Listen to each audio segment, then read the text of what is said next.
গ্রামে এক গরিব কৃষক থাকতো। অনেক পরিশ্রম করার পরেও সে বেশি টাকা উপার্জন করতে পারতো না। দারিদ্রতার মধ্যে দিয়েই তার দিনগুলি কাটছিল। কৃষক আর তার স্ত্রী সব সময় চিন্তা করত যে গীতা, দাও, যদি খাবার মতো কিছু থাকে তাহলে দাও, খেতে আজ অনেক কাজ আছে। আচ্ছা, ভগবান শুধু পরিশ্রমই করান, বিনিময়ে কিছুই দেন না।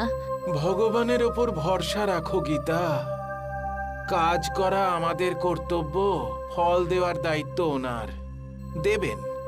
কথায় আছে না, পরিশ্রম করলে একদিন ঠিক ফল পাওয়া যায়। হ্যাঁ, কিন্তু এত দেরি যেন না হয়ে যায় যে আমাদের শরীরই আমাদের সঙ্গ ছেড়ে দেয়। যতক্ষণ আমাদের শরীর সঙ্গ দিচ্ছে আমরা পরিশ্রম করে বেঁচে আছি। যখন শরীর সঙ্গ দেবে না তখন আমরা কি করব? আর দিনু কৃষক মাঠে চলে যায়। কাজ করতে করতে অনেকটা সময় কেটে যায়, আর কখন দুপুর হয়ে যায় সে জানতেই পারে না। জানতে পারল তখন যখন তার খিদে পেল।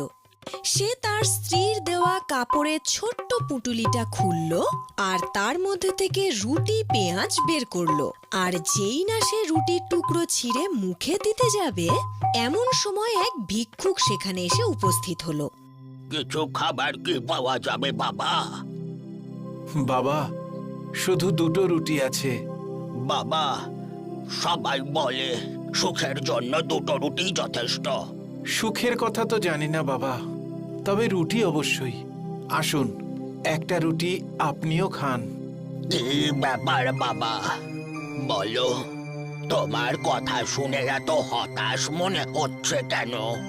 কি আর বলি বাবা, হতাশার মধ্যেই এই জীবন কাটছে। এত পরিশ্রম করার পরেও উপার্জন যেন কিছুই হয় না। ওই যে তখন আপনি কথাটা বললেন না, সুখের রুটি খাচ্ছি, সেই সুখের জন্য তো বাবা কিছু অর্থেরও প্রয়োজন। কথাটা তুমি তো ঠিক বললে বাবা। এই নাও বাবা। এই একটা মুদ্রায় কি হবে বাবা? এই একটা মুদ্রা দিয়েই সব কিছু হবে বাবা। এটা কোনো সাধারণ মুদ্রা নয়। এটা মাটির নিচে পুঁতে দিলেই তখন এটা থেকেই টাকার গাছ বেরিয়ে আসবে। আর কিছুক্ষণ পরে ওই গাছ থেকে টাকার বৃষ্টি হবে। তারপরে গাছটা নিজে নিজেই মাটির তলায় চলে যাবে। তারপরে তুমি এই মুদ্রা বার করে নিয়ে নিজের কাছে রেখো। তারপর যখনই তোমার টাকার দরকার পড়বে, এটা আবারও মাটির তলায় পুঁতে দিও। তখন আবারও গাছ বেরোবে, আবার টাকার বৃষ্টি হবে। আপনি সত্যি কথা বলছেন বাবা? হ্যাঁ, কিন্তু মনে রেখো তুমি যে মুদ্রাটা পোতার সময় তোমাকে একটা মন্ত্র বলতে হবে। ধন দেহি সুখ দেহি মঙ্গল দেহি দুঃখ হারহি।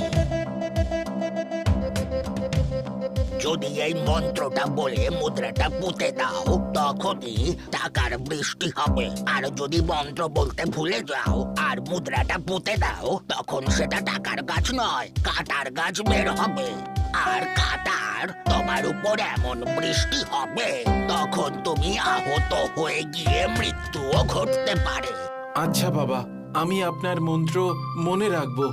মুদ্রা নিয়ে দিনু কৃষক বাড়িতে ফিরল, আর তার স্ত্রীকে যখন সব ঘটনা বলল তখন তার বিশ্বাসই হচ্ছিল না। কিন্তু দিনু কৃষক বলল, রাতে গ্রামের সবাই যখন ঘুমিয়ে পড়বে তখন তারা তাদের উঠোনে গিয়ে এটা পুঁতে দেখবে।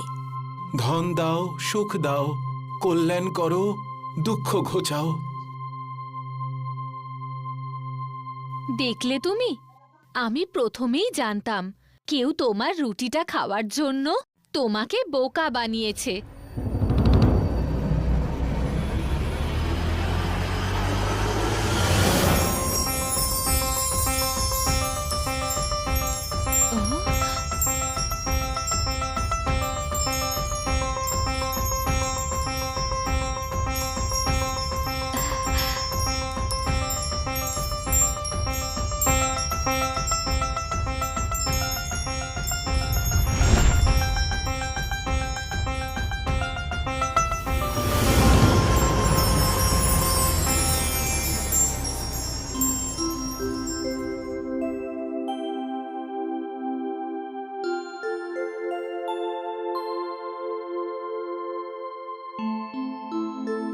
গীতা, তুমি এখন ওগুলো নিয়ে ঘরে যাও, আমি এই মুদ্রাটা নিয়ে আসছি। সেই সাধু বাবার কথা সত্যি হলো।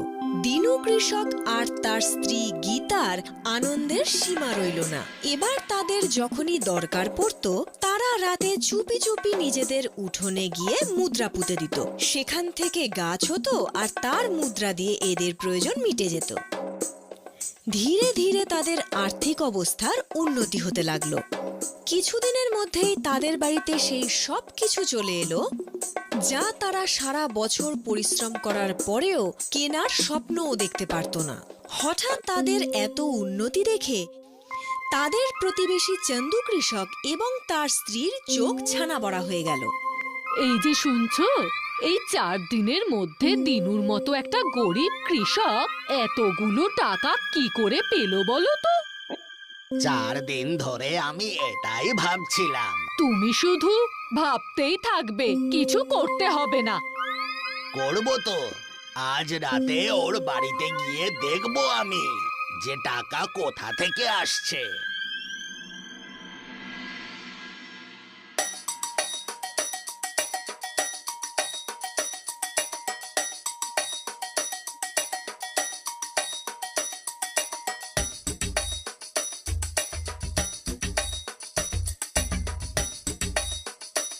এ মাটি কেন খুঁড়ছে? নিশ্চয়ই মাটির ভেতর থেকে গুপ্তধন বের করছে। মনে হচ্ছে ওরা গুপ্তধন লুকোচ্ছে।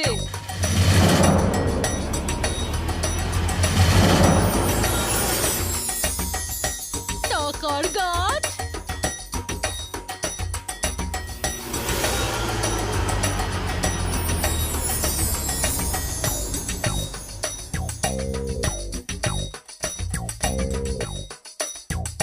গীতা, তুমি এখন ওগুলো নিয়ে ঘরে যাও, আমি এই মুদ্রাটা নিয়ে আসছি।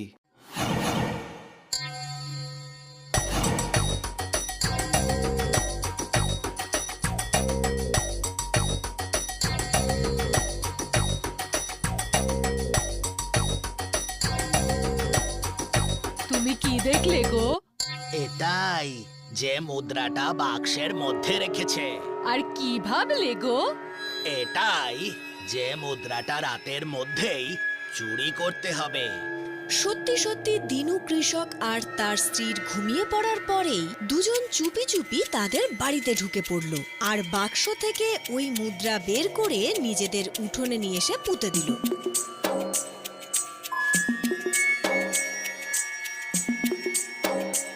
তাড়াতাড়ি করো গো, তাড়াতাড়ি করো, আমার হাত নিষ্পিস করছে। টাকাগুলো নিতে হবে যে।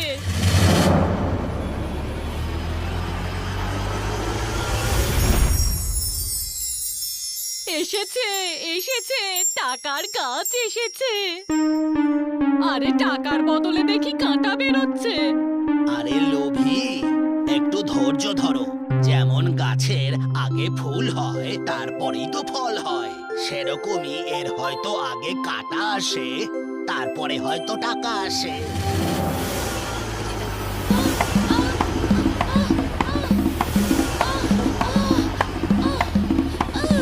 ওরে দিনু দাদা, বাঁচাও! দিনু দাদা, বাঁচাও! কি হয়েছে? কি হয়েছে তোমাদের? আরে আমরা তোমাদের মুদ্রা চুরি করে মাটিতে পুঁতে দিয়েছিলাম। এই দেখো কাঁটাগুলো গায়ের মধ্যে এসে ফুটছে। ভয় পাবেন না, ভয় পাবেন না, শান্ত হন আপনারা, সব ঠিক হয়ে যাবে। দিনু দাদা, তুমি যখন পুঁতেছিলে তখন টাকার বৃষ্টি হয়েছিল। আমরা পুতলাম, কাঁটা বেরোলো কেন? শুনুন বৌদি, যতদিন ও টাকা দেবার ঠিক দেবে, কিন্তু যেদিন গাছে কাঁটা বেরোবে সেদিন বুঝতে হবে ও টাকা দেওয়া বন্ধ করে দিয়েছে। তাই এখন থেকে এই মুদ্রাটা আমাদেরও কোনো কাজে লাগবে না। এই বলে দিনু কৃষক চন্দু আর তার স্ত্রীকে তো এড়িয়ে গেল। তারপর নিজের বাড়িতে এসে তার স্ত্রীকে বলল, গীতা, এইভাবে তো যে কেউ আবার এটা চুরি করে আঘাত পেতে পারে। আমাদের জীবনে তো এখন আর কোনো অভাব নেই, বেশি লোভ করা কিন্তু ঠিক নয়। আমি এটা সাধু বাবাকে ফেরত দিয়ে আসি। তুমি ঠিকই বলেছ। আর যদি আমরা এই মন্ত্র বলে দিই তো